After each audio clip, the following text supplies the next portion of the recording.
علی نبینا صلی علی محمد صلی علی نبینا صلی علی محمد صلی علی شفیعنا صلی علی محمد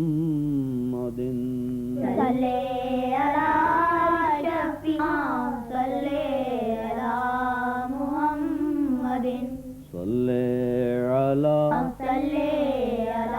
احمدیہ انٹرنیشنل کی جانب سے مسجد بیت النور اوسلو ناروے سے منیر الدین شمس آپ کی خدمت میں حاضر ہے۔ جیسا کہ آپ کو علم ہو چکا ہوگا، حضرت امام جماعت احمدیہ مرزا طاہر احمد صاحب خلیفۃ المسیح الرابع ایدہ اللہ تعالی بنصر العزیز ان دنوں یورپ کے بعض ممالک کے دورے پر تشریف لائے ہوئے ہیں۔ حضور ایدہ اللہ تعالی بنصر العزیز 7 اکتوبر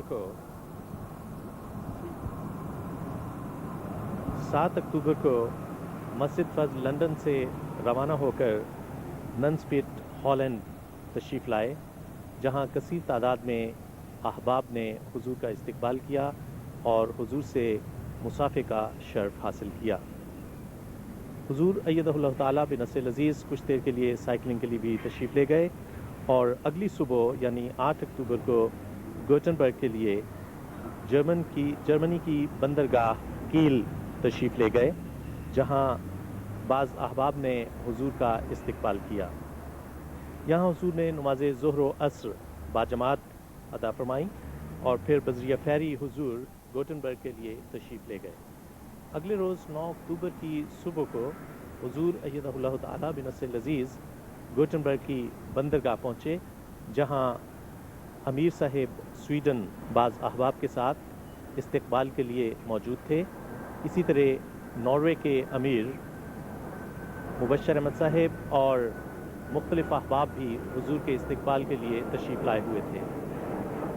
حضور ایدہ اللہ تعالی بنصر العزیز نے سب احباب کو مصافحے کا شرف بخشا اور یہاں سے حضور ایدہ اللہ تعالی بنصر العزیز مع قافلہ اوسلو کے لیے بذریعہ کار روانہ ہو کر شام سے قبل اوسلو ناروے کے مسجد بیت النور تشریف لے آئے، جہاں ایک کثیر تعداد میں احباب و خواتین حضور ایدہ اللہ تعالی بنصر العزیز کے استقبال کے لیے موجود تھے۔ حضور ایدہ اللہ تعالی بنصر العزیز نے تمام موجود احباب کو شرف مصافحہ بخشا۔ اسی روز مسجد بیت النور میں نماز مغرب و عشاء کی باجماعت ادائیگی کے بعد مجلس عرفان کا انعقاد ہوا، جس میں ایک کثیر تعداد میں احباب نے شمولیت کی اور حضور ایدہ اللہ تعالی بنصر العزیز سے مختلف سوالات پوچھے، جن کے حضور نے تسلی بخش جوابات ارشاد فرمائے۔ اس سے قبل نیشنل براڈ کاسٹنگ کارپوریشن نے حضور ایدہ اللہ تعالی بنصر العزیز کا ایک خصوصی ریڈیو انٹرویو ریکارڈ کیا، جو 10 اکتوبر کو ریڈیو پر نشر کیا گیا۔ 10 اکتوبر کی ہی صبح کو حضور ایدہ اللہ تعالی بنصر العزیز نے معمول کے دفتری امور بھی انجام دیے اور ہدایات سے نوازا۔ ناروے کی جماعت نے نئی مسجد بنانے کے لیے مسجد بیت النور سے قریباً 17 کلومیٹر کے فاصلے پر ایک جگہ حاصل کی ہے، کیونکہ مسجد بیت النور میں احباب اس کثرت سے تشریف لاتے ہیں کہ جگہ کافی نہیں ہوتی، تو اس لیے یہ ضرورت محسوس کی گئی تھی کہ باہر نکل کر کوئی زیادہ وسیع علاقہ حاصل کیا جائے اور اس جگہ پر مسجد کا قیام کیا جائے۔ حضور ایدہ اللہ تعالی بنصر العزیز 11 اکتوبر کو یعنی کل یہ جگہ دیکھنے کے لیے تشریف لے گئے، جہاں حضور ایدہ اللہ تعالی بنصر العزیز نے اجتماعی دعا بھی کروائی۔ اس کے بعض مناظر آپ کو آج بھی کسی وقت دکھائے جائیں گے۔ حضور ایدہ اللہ تعالی بنصر العزیز آج انشاءاللہ مسجد بیت النور میں خطبہ جمعہ کے ذریعہ جماعت احمدیہ ناروے کے 14ویں جلسہ سالانہ کا افتتاح فرمائیں گے۔ اس سے قبل انشاءاللہ پرچم کشائی کی جائے گی اور خطبہ جمعہ کے ذریعے جیسا کہ میں نے عرض کیا حضور ایدہ اللہ تعالیٰ بنصر عزیز جماعت احمدیہ ناروے کے 14 جلسہ سالانہ کا افتتاح فرمائیں گے۔ خطبہ جمعہ انشاءاللہ ناروے سے براہ راست سیٹلائٹ کے ذریعہ آج آپ دیکھ اور سن سکیں گے۔ گزشتہ کل شام 35 احمدی خاندانوں کے دور و نزدیک سے تشریف لائے ہوئے 150 افراد نے حضور ایدہ اللہ تعالیٰ بنصر عزیز سے شرف ملاقات حاصل کیا اور اپنے نجی امور میں فرداً حضور ایدہ اللہ تعالیٰ بنصر عزیز سے رہنمائی حاصل کی۔ کل شام کے وقت نماز مغرب و عشاء کی باجماعت ادائیگی کے بعد حضور ایدہ اللہ تعالیٰ بنصر عزیز کے ساتھ ایک مجلس سوال و جواب منعقد ہوئی، جس میں کثیر تعداد میں شرفاء اور مقامی معززین نے حصہ لیا اور مختلف سوالات کے حضور ایدہ اللہ تعالیٰ بنصر عزیز نے جواب ارشاد فرمائے۔ ان کے سوالات کے جو انتہائی عالمانہ تھے اور دلچسپ تھے، حضور ایدہ اللہ تعالیٰ بنصر عزیز نے بڑی تفصیل سے جواب ارشاد فرمائے۔ یہ مجلس سوال و جواب 2 گھنٹے سے زائد عرصے تک جاری رہی۔ جیسا کہ میں نے عرض کیا ہے کہ آج سے جماعت احمدیہ ناروے کا 14واں جلسہ سالانہ مسجد بیت النور اوسلو ناروے میں شروع ہو رہا ہے۔ آئیے اس بارے میں چند باتیں امیر صاحب ناروے سے پوچھتے ہیں۔ آپ کے ساتھ افسر صاحب جلسہ سالانہ بھی موجود ہیں، تو آئیے ان سے گفتگو کرتے ہیں۔ امیر صاحب، آپ یہ بتائیے کہ یہ جو 14واں جلسہ سالانہ جماعت احمدیہ ناروے کا منعقد ہو رہا ہے، اس میں اس کی تیاریوں کے بارے میں ہمیں پہلے بتائیے کہ کہاں تک یہ پہنچی ہیں۔ بسم اللہ الرحمن الرحیم۔ السلام علیکم ورحمۃ اللہ وبرکاتہ۔ خدا تعالیٰ کا بے حد فضل اور احسان ہے کہ آج ہم یہ توفیق پا رہے ہیں کہ اپنا 14واں جلسہ سالانہ منعقد کر سکیں۔ جہاں تک اس کی تیاریوں کا تعلق ہے، جیسے کہ آپ جانتے ہیں کہ یہ کافی عرصہ پہلے سے شروع ہو جاتی ہیں۔ یہاں کے افراد جماعت نے، بچوں نے، عورتوں نے، مردوں نے، نوجوانوں نے، سب نے بڑے ہی جذبے سے، پیار سے، شوق سے دن رات اپنے اوقات کی قربانی کی، اور یہاں جو بھی کام انہیں دیا گیا وقار عمل کے سلسلے میں یا اور جلسہ کی تیاری کے سلسلے میں، انہوں نے دن رات محنت کر کے خدا تعالیٰ کے فضل سے تمام انتظامات جو ہیں وہ اب محض خدا کے فضل سے مکمل ہو چکے ہیں۔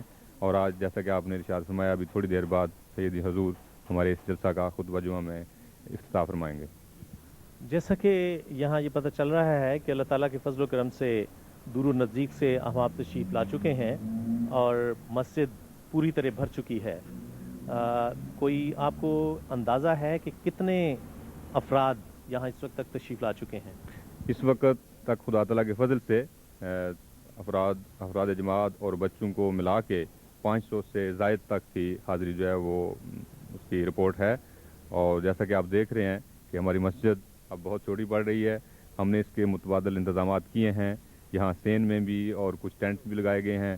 ہمیں امید ہے انشاءاللہ تعالیٰ کہ اس میں کسی طرح سے آج احباب سما جائیں گے، اور پھر خدا تعالیٰ نے جیسے ہمیں بڑی جگہ عطا فرمائی ہے، ہم بہت جلد اس کو آباد کریں گے اور وہاں پہ اپنا جلسہ سالانہ منعقد کریں گے۔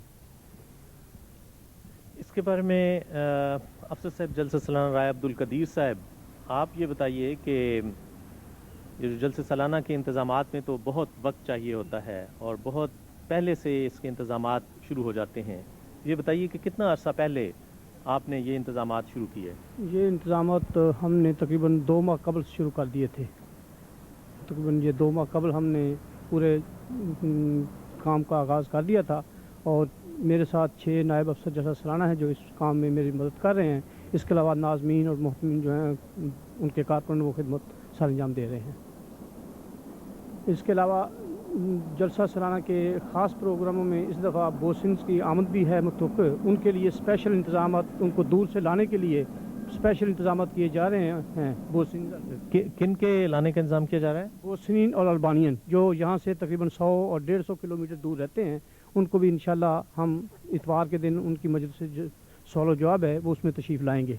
تقریباً ہمارے اندازے کے مطابق 100 کے قریب بوسن جو ہیں وہ متوقع ہیں جو اس میں شامل ہوں گے۔ یہ امیر صاحب یہ بتائیے کہ اس جلسہ سالانہ کی سب سے نمایاں خصوصیت کیا ہے؟ خدا تعالیٰ کے فضل سے ہمارے اس جلسہ سالانہ کی نمایاں خصوصیت یہ ہے کہ سید حضور پہلی دفعہ ہمارے اس جلسہ سالانہ میں شرکت فرما رہے ہیں، اس لحاظ سے کہ براہ راست MTA کے ذریعے یہ جلسہ سالانہ پوری دنیا میں انشاءاللہ تعالیٰ نشر کیا جائے گا۔ ویسے تو اس سے پہلے بھی مختلف موقعوں پہ تشریف لائے ہیں، لیکن MTA کے حوالے سے یہ پہلی دفعہ ہے، خدا تعالیٰ کی طرف سے ہمیں یہ سعادت ملی ہے جس کو ہم پا رہے ہیں۔ اس کے لیے میں دعا کی بھی درخواست کرتا ہوں کہ اللہ تعالیٰ ہم سب کو اس کے انتظامات بہتر طور پر ادا کرنے کی توفیق عطا فرمائے۔ یہ بتائیے کہ حضور ایدہ اللہ تعالیٰ بن نصر العزیز کیا اس سے پہلے بھی جلسہ سالانہ ناروے میں تشریف لا چکے ہیں؟ جی، جلسہ سالانہ میں تشریف لا چکے ہیں۔ اس کے بعد ایک مرتبہ خدام الاحمدیہ کا اجتماع جو کہ اسکینڈینیوین اجتماع کہلاتا ہے، اس پہ بھی تشریف لا چکے ہیں، لیکن جلسہ سالانہ جو ہے اس کی کارروائی جو MTA کے ذریعے جائے گی، اس لحاظ سے ہمارا یہ پہلا جلسہ ہے۔ جزاکم اللہ۔ جزاکم اللہ۔ یہ بتائیے کہ کس کس جگہ سے احباب تشریف لائے ہوئے ہیں؟ ناروے کے علاوہ سویڈن اور انگلستان سے بھی تشریف لائے ہوئے ہیں، اور پاکستان سے اپنے 2 عزیزوں کو ملنے کے لیے 2 جو ہیں وہ بھی تشریف لائے ہوئے ہیں۔ اس کے علاوہ سوئٹزرلینڈ سے بھی ایک فیملی جو آئی ہوئی ہے وہ یہاں قیام پذیر ہے اور جلسے میں شمولیت کر رہے ہیں۔ ڈنمارک سے بھی آئے ہوئے ہیں۔ انشاءاللہ حضور ایدہ اللہ تعالیٰ بن نصر العزیز ابھی چند لمحوں میں یہاں اس جگہ تشریف لانے والے ہیں اور انشاءاللہ لوائے احمدیت لہرائیں گے اور ناروے کا پرچم لہرایا جائے گا، جس کے بعد حضور ایدہ اللہ تعالیٰ بن نصر العزیز مسجد بیت النور اوسلو میں خطبہ جمعہ ارشاد فرمائیں گے اور اس کے ذریعہ جماعت احمدیہ ناروے کے 14ویں جلسہ سالانہ کا افتتاح ہوگا۔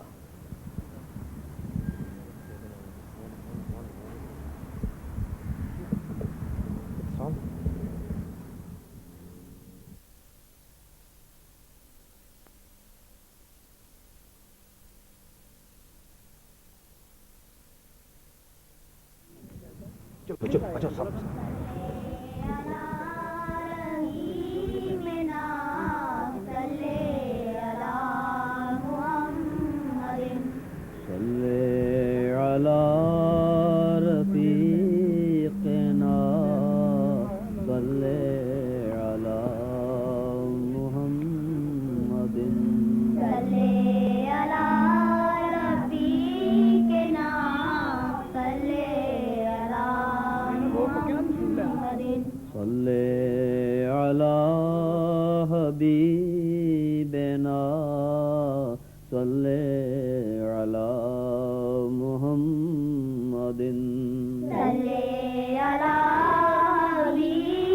صلی علی نبینا صلی علی محمد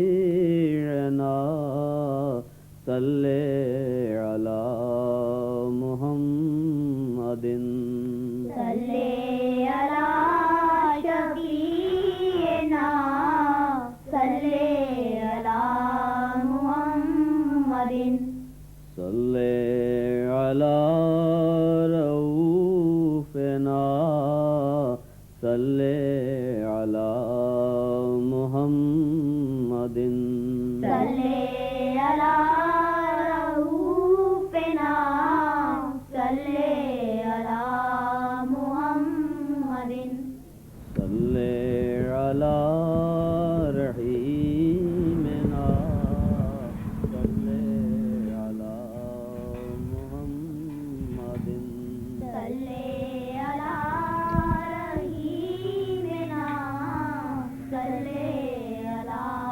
محمد علی رفیقنا صلی علی محمد صلی علی رفیقنا صلی علی محمد صلی علی حبیبنا صلی علی محمد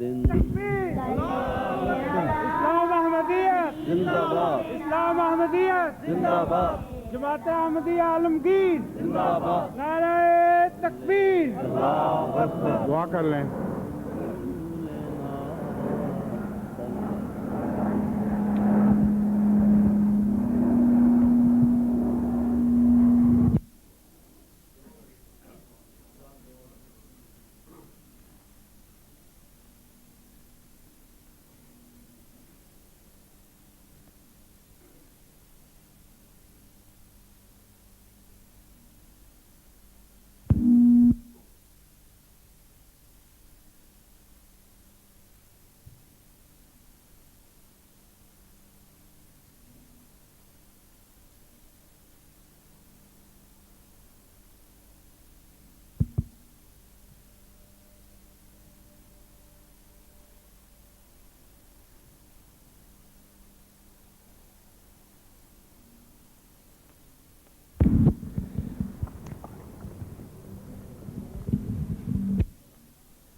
أشهد أن لا إله إلا الله وحده لا شريك له وأشهد أن محمدا عبده ورسوله أما بعد فأعوذ بالله من الشيطان الرجيم بسم الله الرحمن الرحيم الحمد لله رب العالمين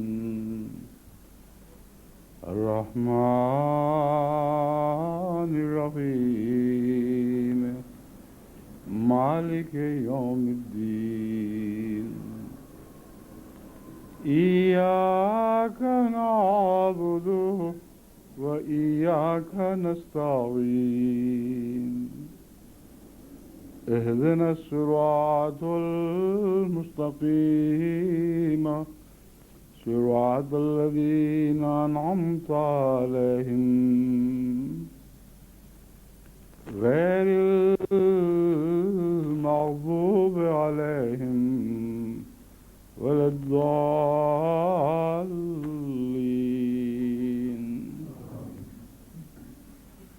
ومن أحسن قولا ممن دعا إلى الله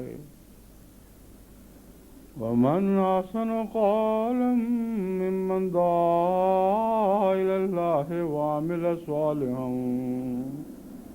وقال إنني من المسلمين.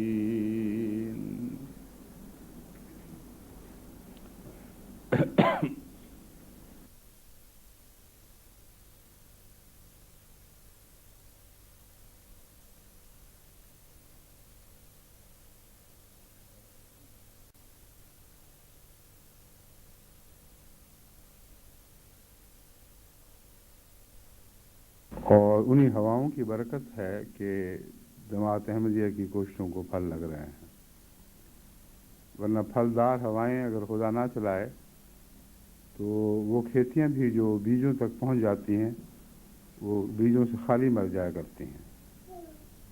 ایسی ہوائیں بھی ہم نے پنجاب میں چلتی دیکھی ہیں، جب کھیتیاں پھلانے پر تیار ہوں تو ایسی جنوبی ہوا چلتی ہے جو ان کے پھلوں کو وہیں سکھا دیتی ہے اور کچھ بھی باقی نہیں رہتا۔ تو خدا تعالیٰ کی طرف سے ہوا ہی ہے جو جب چلتی ہے تو محنتیں پھل لاتی ہیں، بلکہ محنتوں سے بہت زیادہ پھل نکلتے ہیں، اتنے کہ ان کو محنتوں سے کوئی نسبت باقی نہیں رہتی۔ یہی وہ عالمی دور ہے دعوت اللہ کا اور اس کے پھلدار ہونے کا، جس دور کی طرف میں سب جماعت کو بار بار بلا رہا ہوں اور متوجہ کر رہا ہوں۔ ناروے میں بھی مجھے اسی مضمون پر آپ سے کچھ کہنا ہے،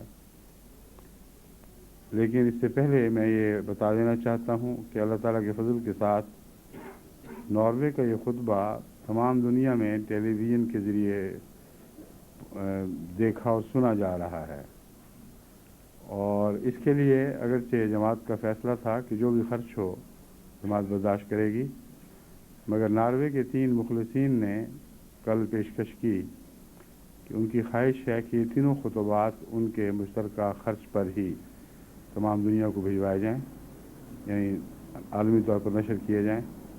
اس لیے میں نے ان کی یہ پیشکش قبول کر لی ہے، اللہ تعالیٰ انہیں بہترین جزا عطا فرمائے۔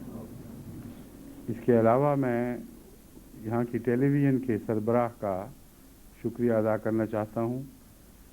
سربراہ میں یہ نہیں جانتا کہ پورے ٹیلی ویژن کے سربراہ ہیں یا اس شعبے کے سربراہ ہیں جس کے ذریعے سے ہمیں یہ سہولت مہیا ہوئی ہے، مگر وہ بہت ہی مخلص اور نیک طبیعت انسان ہیں۔ ان سے ہمارا پہلے ایک دفعہ رابطہ ہوا اور اس سلسلے میں ان کے تعاون کی ضرورت پیش آئی جو انہوں نے بڑی خوشی سے مہیا کیا۔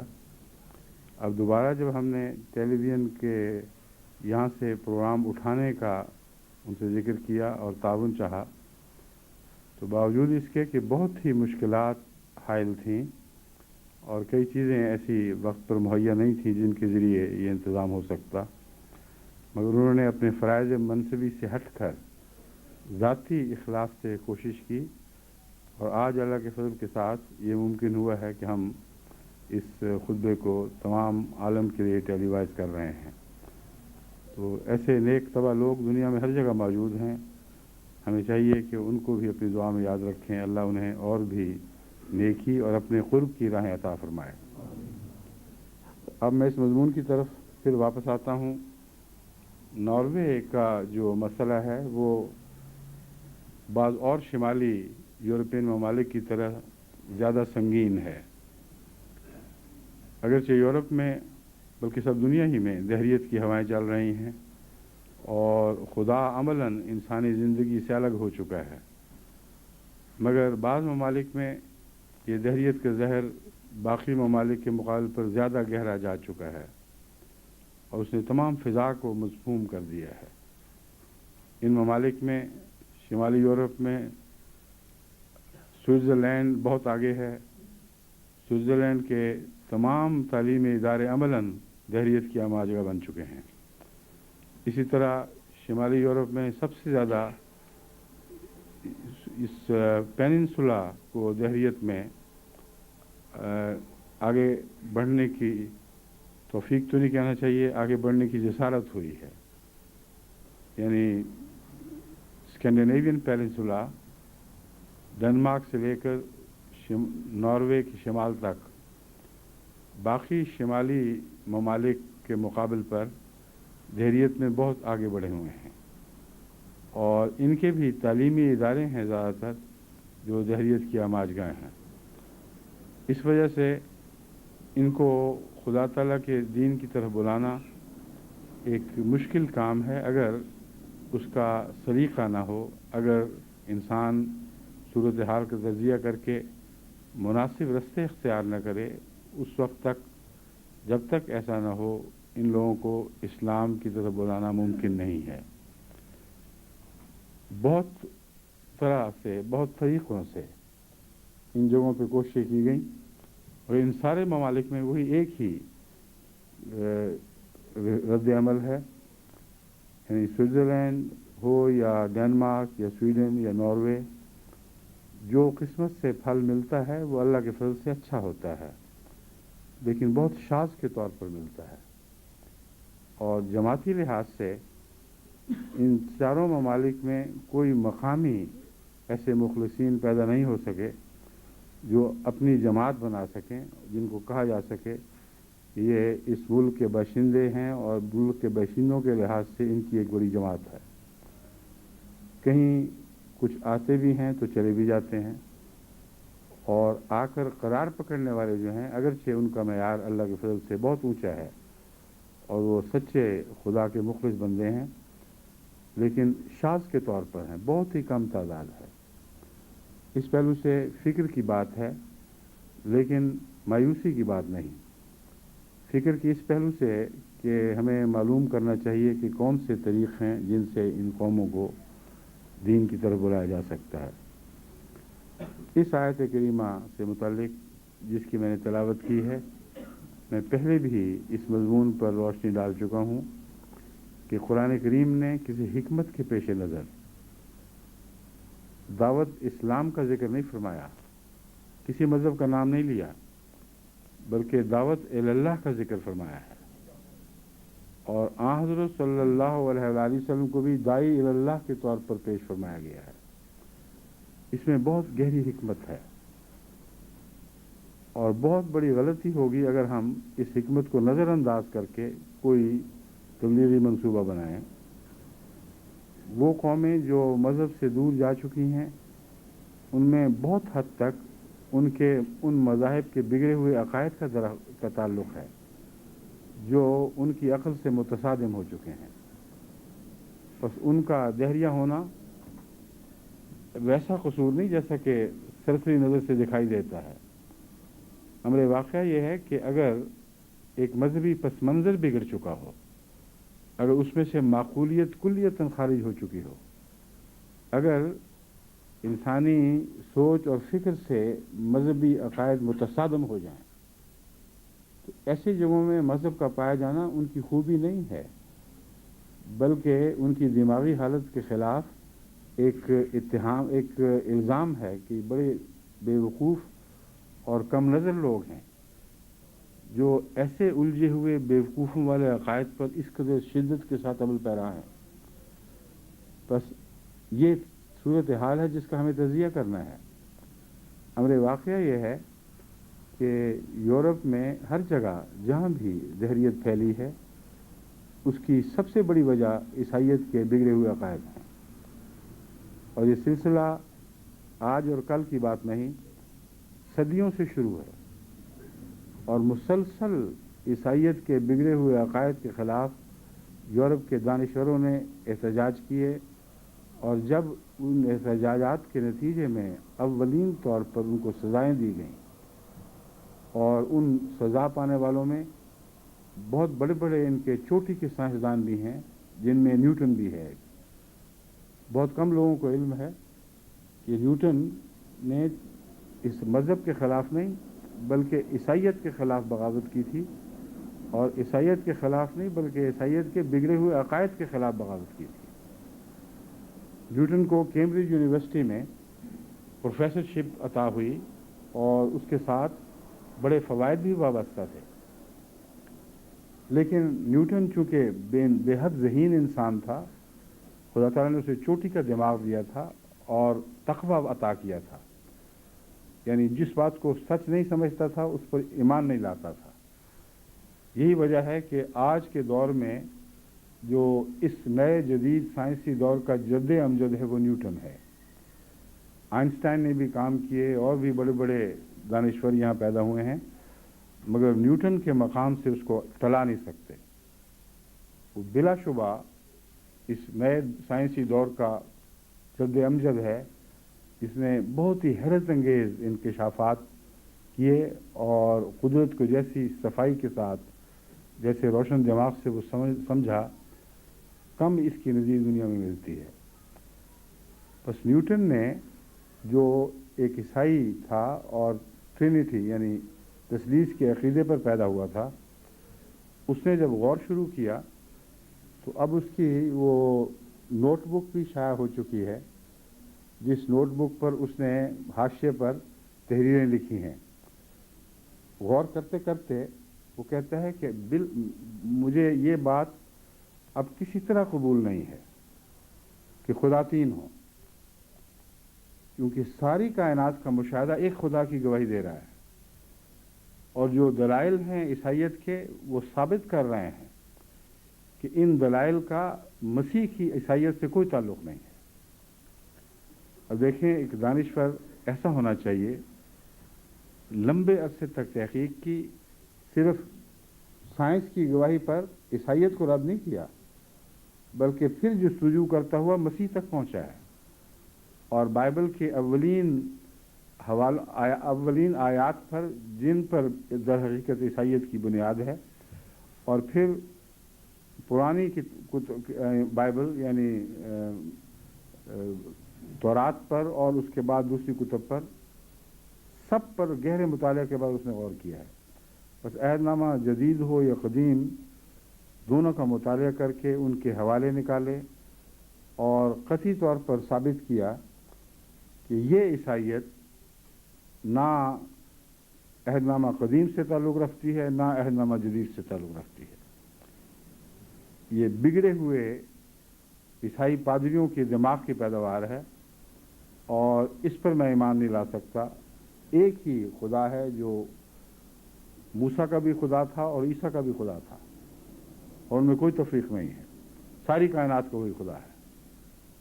جب اس عقیدے کا اس نے اعلان کیا تو باوجود اس کے کہ وہ علمی لحاظ سے بہت ہی چوٹی کا انسان، بلکہ ایسا انسان جس کی ساری دنیا میں قدر کی جاتی تھی، اس کو پروفیسرشپ پیش کر کے یونیورسٹی نے اپنا فخر سمجھا تھا کہ ہماری یونیورسٹی میں یہ پروفیسر بن کر آ جائیں، لیکن اس کو بے عزت کر کے یونیورسٹی سے نکالا گیا۔ اس کے خلاف باقاعدہ چرچ کی طرف سے ریزولوشن پیش ہوئے، انہوں نے کہا کہ یہ لامذہب ہو چکا ہے، حالانکہ وہ تثلیث سے خدا کی طرف لوٹا تھا، اور اس نے قدم پرواہ نہیں کی۔ وہ سٹائپنڈ جو اس کے لیے یونیورسٹی کی طرف سے مقرر تھا، 60 پاؤنڈ سالانہ، اس زمانے کے لحاظ سے بہت بڑی چیز تھی، یعنی آپ سوچ بھی نہیں سکتے کہ 60 پاؤنڈ کی اس وقت کیا قیمت تھی۔ اس نے سب قربان کر دیا مگر اپنا عقیدہ تبدیل نہیں کیا۔ میں ایک ہی خدا ہے، اس کے سوا میں کسی اور عقیدے کا قائل ہو نہیں سکتا، کیونکہ میرے دماغ اس کو تسلیم نہیں کرتا۔ تو یورپ کے دانشوروں نے سچائی کی قیمتیں ادا کی ہیں، اور جو چوٹی کے خدا پرست تھے ان کو عیسائیت نے دہریہ کر کے باہر نکالا ہے۔ اس کی اور بھی مثالیں ہیں جہاں بڑے بڑے دانشور جو فلسفہ دان اور حساب دان، جنہوں نے خدا کی توحید کی خاطر علم بلند کیا اور عیسائیت کے غلط عقیدوں کو رد کیا، ان کو ان کے مصنفین نے جو ان کی بایوگرافی لکھنے والے ہیں انہوں نے بھی دہریہ قرار دیا. انہوں نے کہا مذہب سے متنفر و دور ہو چکے. بہرحال یہ ایک بڑا دردناک باب ہے یورپ کی تاریخ کا، جس کا مطالعہ ہمارے لیے کئی پیغام لے کر آتا ہے. اول یہ کہ یورپ کو دہریہ کہہ کر یا دہریت کی طرف مائل ہو کر کلیتاً رد کر دینا اور یہ سمجھنا کہ یہ لوگ خدا کے دشمن ہیں، یہ درست نہیں ہے. وہ لوگ جو دہریہ کہلائے ہیں ان میں بڑے بڑے خدا پرست تھے. انہوں نے اپنے توحید کی عقیدے کی قیمت ادا کی ہے.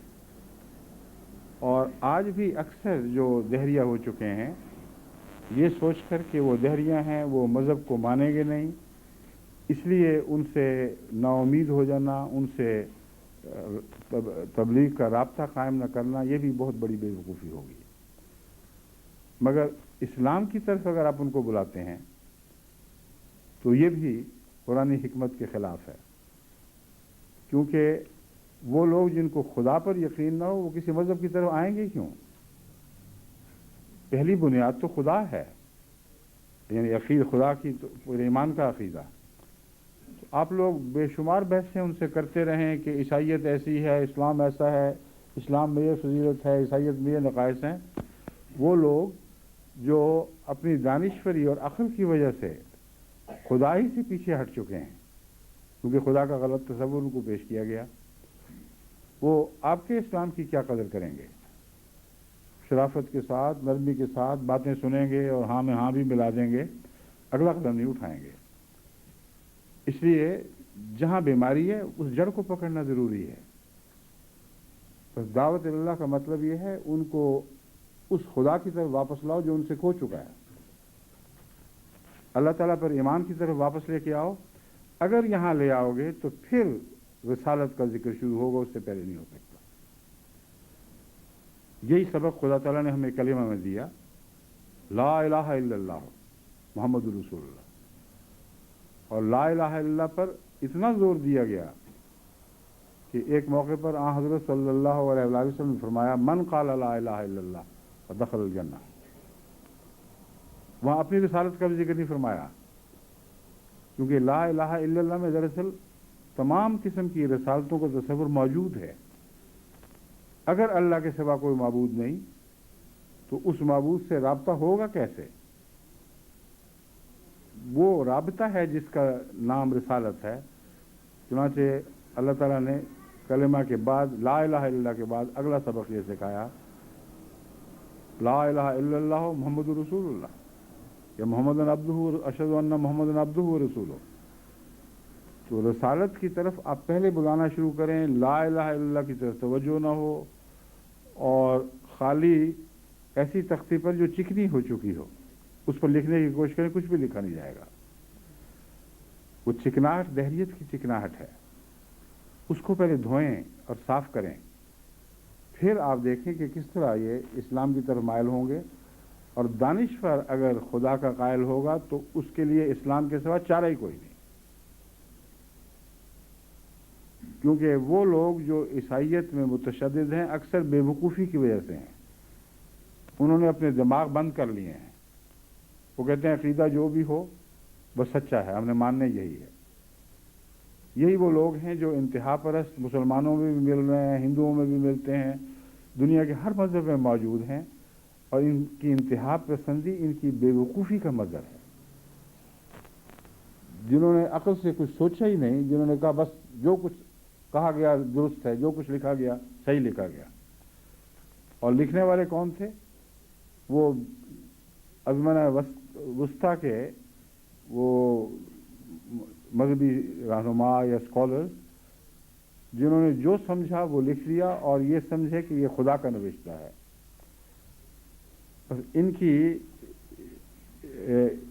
ان کا لکھے ہوئے پر ایمان لانا فی الحقیقت خدا کے لکھے پر ایمان لانا نہیں، بلکہ بگڑے ہوئے دور کے علماء کے لکھے پر ایمان لانا ہے.